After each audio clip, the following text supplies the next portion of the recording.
Hello, my name is Rhiannon Gabon. I'm a resource teacher at an elementary school in Reno, Nevada, and I'd like to explain to you today, very briefly, the IEP process.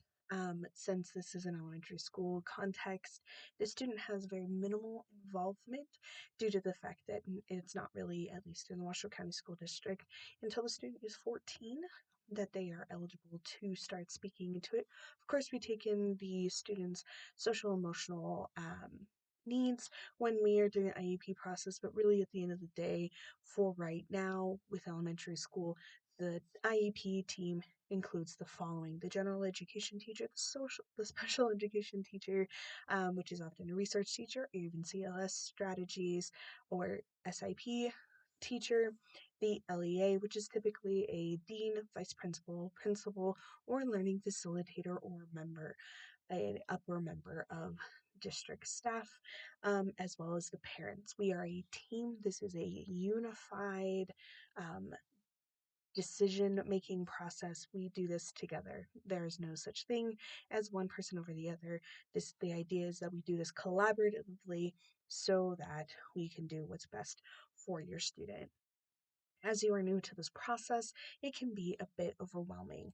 So, the first thing to understand is that your child, all children are eligible under the age of 4, starting at the age of about 2.5, 3, slightly depending on the state, that they are eligible by federal law to go to something that is often called child find.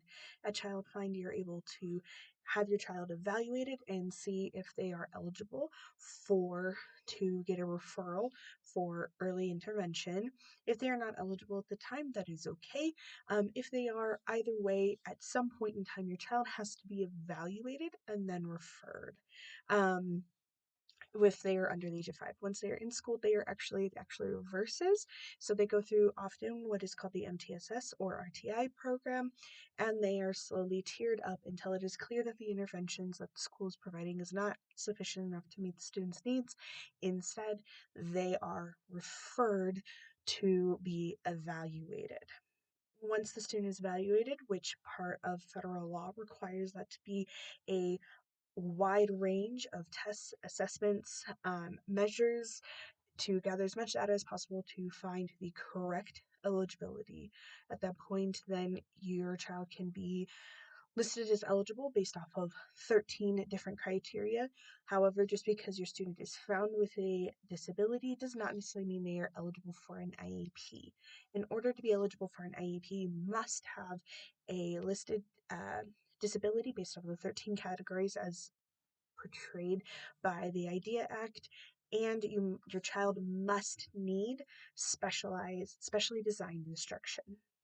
Specially designed instruction is a very important piece. This is something that the student cannot achieve or receive outside of the special education setting or with a special education teacher.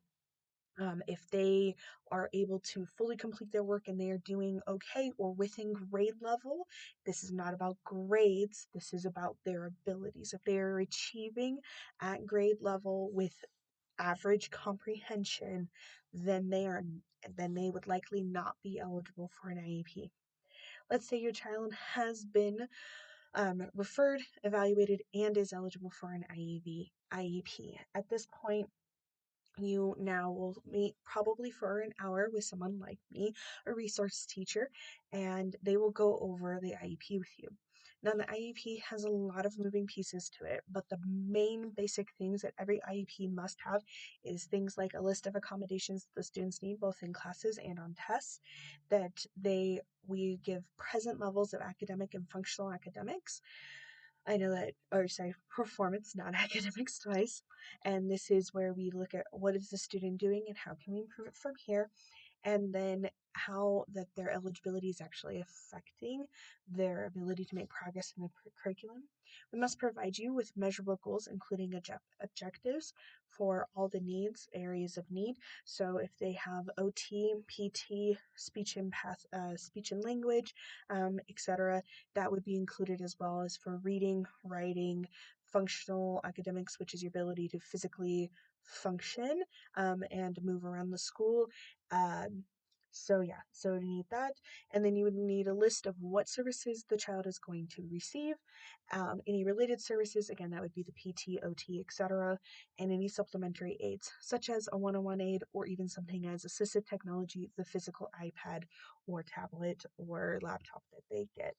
And then also we must tell you how much time they are going to spend in the general education setting and in the special education setting.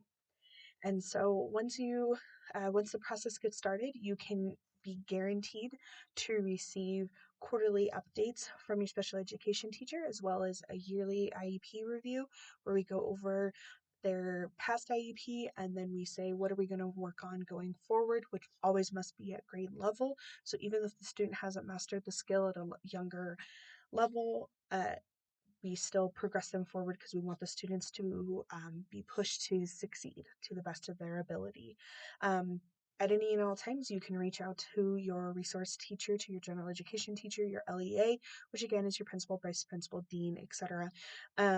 We want to talk to you. We want to be there to support you and help answer any questions that you have. And at the end of the day, that we just really want to be a part of this team and a part of this community and helping your child out to succeed.